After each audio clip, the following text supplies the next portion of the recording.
और रूस यूक्रेन युद्ध के 37वें दिन यूक्रेन के उप रक्षा मंत्री ने बड़ा दावा किया है। यूक्रेन के उप रक्षा मंत्री का दावा है कि कीव को पूरी तरह से रूसी सेना के कब्जे से छुड़ा लिया गया है, क्योंकि कीव पर कई दिनों से रूसी लड़ाके डटे हुए थे और लगातार रूस की ओर से हमले भी किए जा रहे थे। कीव के भीतर के कई सारे क्षेत्र तबाह भी कर दिए गए थे, लेकिन अब यूक्रेन के उप रक्षा मंत्री का बड़ा दावा है, जहां पर उन्होंने साफ कहा है कि कीव को अब रूसी लड़ाकों से छुड़ा लिया गया है। और रूस की ओर से यूक्रेन पर शुरू किए गए हमलों को अब 5 सप्ताह हो चुके हैं। कीव पर कब्जे के लिए रूस लगातार बमबारी कर रहा है और इसी बीच रूस ने यूक्रेन के राष्ट्रपति ज़ेलेंस्की को मारने की भी कई नाकाम कोशिशें की, लेकिन ज़ेलेंस्की इन सभी से लगातार बचते रहे।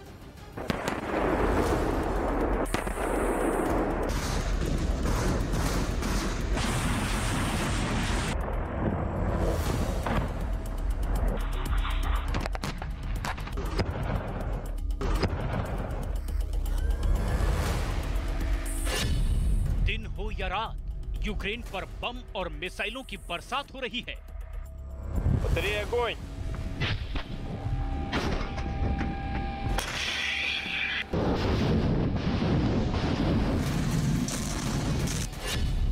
यूक्रेन की जमीन कांप रही है, आसमान धुआं-धुआं हो चुका है।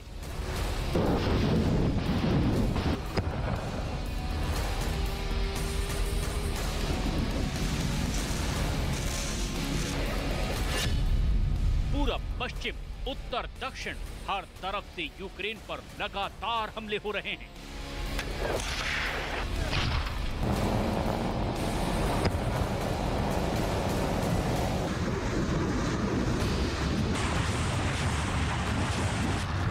रूस ने जिस इरादे से यूक्रेन पर हमला किया था, अब रूस उसके बेहद करीब पहुंचता नजर आ रहा है। पुतिन की सेना ने यूक्रेन की राजधानी की पहले घेराबंदी की और फिर हमलों को और बढ़ा दिया।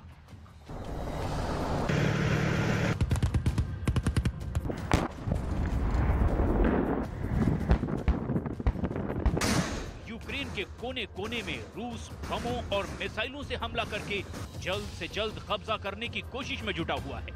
यूक्रेन की इमारतें जल रही है, खंडहरों में तब्दील हो रही हैं, लोग अपनी जान बचाने के लिए भाग रहे हैं।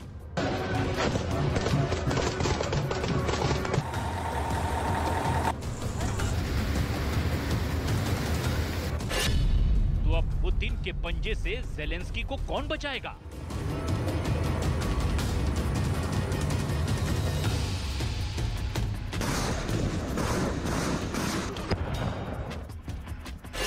क्या अब भी ज़ेलेंस्की के पास यूक्रेन को बचाने का कोई प्लान है?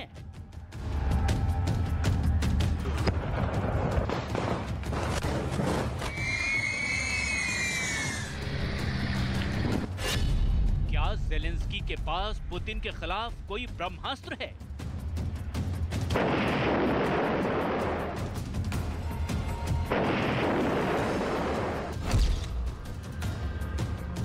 इन तीनों सवालों का बस एक ही जवाब है, ज़ेलेंस्की का महाकवच। एक ऐसा रक्षक जिसके अंदर से यूक्रेन के राष्ट्रपति व्लादिमीर ज़ेलेंस्की यूक्रेन के खिलाफ युद्ध पर दिन के 24 घंटे या कहें कि सेकंड दर सेकंड नजर बनाए हुए हैं।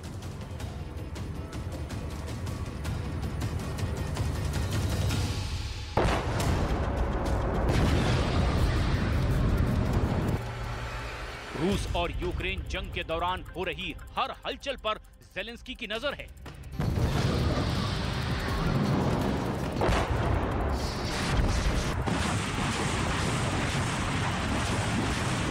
रूसी सेना के एक एक मूवमेंट पर खास ब्रह्मास्त्र या कहें कि महाकवच आंख गड़ाए हुए है।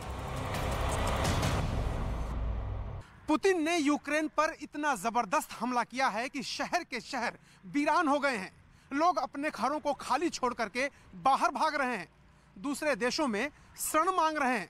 लाखों लोग अपना घर बार छोड़ करके पोलैंड और अन्य देशों की तरफ चले गए हैं।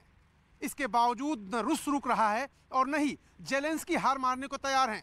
पुतिन को लगता था कि अपनी बर्बादी देखकर ज़ेलेंस्की सरेंडर कर देंगे, लेकिन ज़ेलेंस्की के लिए वहां की सेना ने एक ऐसा महाकवच बनाया है जहां से बैठकर वो अपने सेना की रणनीति तैयार कर रहे हैं और पुतिन को बराबर की टक्कर भी दे रहे हैं।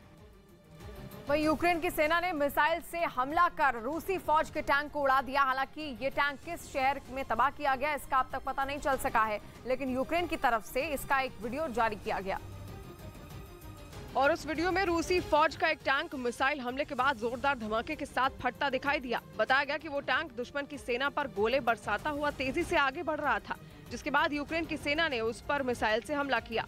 जो वीडियो जारी किया गया उसमें आसमान से एक जलती हुई मिसाइल टैंक पर गिरती दिखाई दी और उसके बाद वहां पर कानों को फाड़ देने वाला धमाका हुआ। एक ऐसा जोरदार धमाका जिसने आसपास के इलाके को थर्रा दिया। मिसाइल हमले की वजह से वहां दिलों में दहशत पैदा कर देने वाला आग का बवंडर उठा और उससे निकलने वाले काले धुएं के गुबार ने पूरे इलाके को ढक लिया। इस मिसाइल अटैक में रूस की सेना का वो टैंक पूरी तरह से तबाह हो गया।